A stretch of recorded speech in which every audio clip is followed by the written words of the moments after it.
तर त्यांचं काम मोठंच आहे।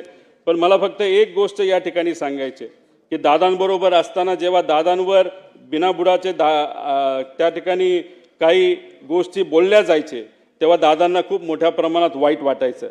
जनतेच्या विकासाचं राजकारण करत असताना दादांवर नको नको ते आरोप झाले।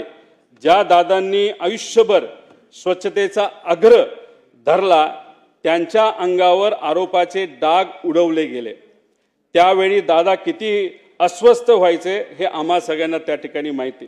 विशेष म्हणजे यातील एकही आरोप या मंडळींना सिद्ध करता आला नाही। उलट ज्यांनी त्यांच्यावर आरोप केले त्यांनीच नंतरच्या काळामध्ये त्यांची प्रशंसा केलेली आपण सर्वांनी बघितली। मी खरं तर विनंती करतो की आज दादा आपल्यामध्ये नाहीयेत।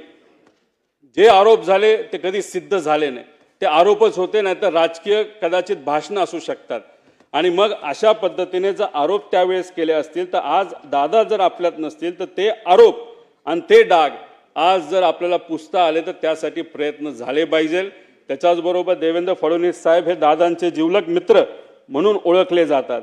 त्यांना मी विनंती करतो की हे जे खोटे सगळे आरोप आहेत एका गठोड्यात तिथं भरून या समुद्रामध्ये जर टाकून दिले तर मग मला असं वाटतं की त्यांना ती आदरांजली, खऱ्या अर्थाने आदरांजली असं आपल्याला कुठेतरी म्हणावं लागेल।